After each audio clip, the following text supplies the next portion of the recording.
உருளைக்கிழங்கு பொரியல் எப்படி செய்யலான்னு பார்க்கலாம் வாங்க.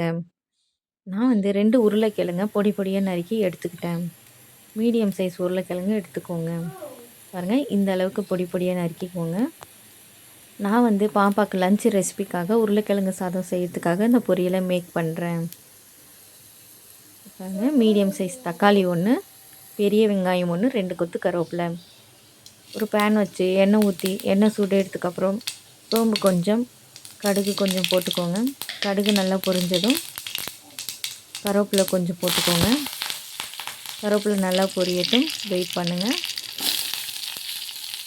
நறுக்கி வச்ச பெரிய வெங்காயம் போட்டுக்கலாம். பாருங்கள், நல்லா கண்ணாடி பதத்துக்கு வர அளவுக்கு வதக்கிக்கலாம். அப்புறம் தக்காளி சேர்த்துக்கலாம்.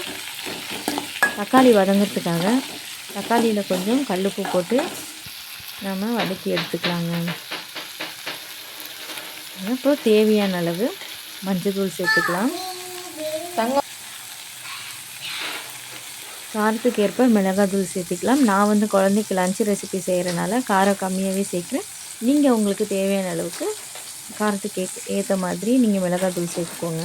அப்புறம் சிக்கன் மசாலா நான் கொஞ்சம் சேர்த்தியே போடுறேங்க. உருளைக்கிழங்கை பொறுத்த வரைக்கும் சிக்கன் மசாலா ரொம்பவே டேஸ்ட் கொடுக்கும்.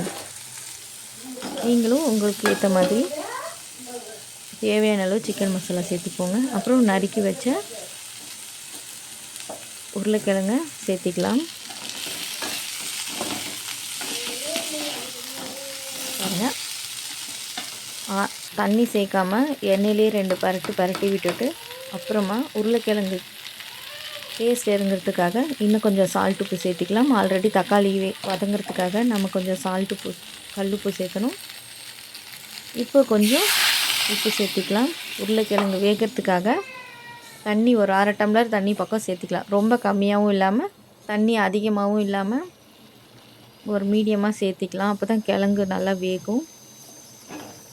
மீடியம் ஃப்ளேம் வச்சுக்கலாம். ரொம்ப ஃபுல் ஃப்ளேம் வைக்க வேண்டாம், சீக்கிரம் அடி பிடிச்சிரும், கிழங்கு வேகாது. மீடியம் ஃப்ளேம் வச்சு பிளேட் வச்சு மூடி வச்சுக்கலாம். பாருங்கள், இப்போ கிழங்கு நல்லா வெந்துருச்சு. நடுவில் நீங்கள் ஓப்பன் பண்ணி கிளறி விடுங்க, இல்லைன்னா அடி பிடிச்சிக்கும்.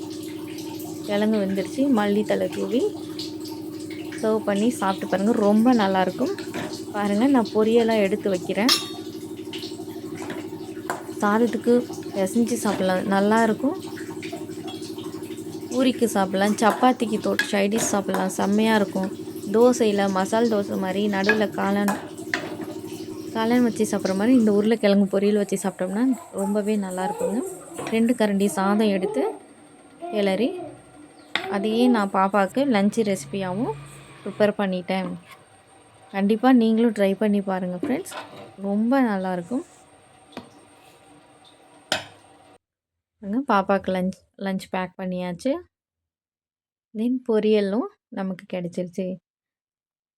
ட்ரை பண்ணி பாருங்கள், லைக் பண்ணுங்கள், ஷேர் பண்ணுங்கள்.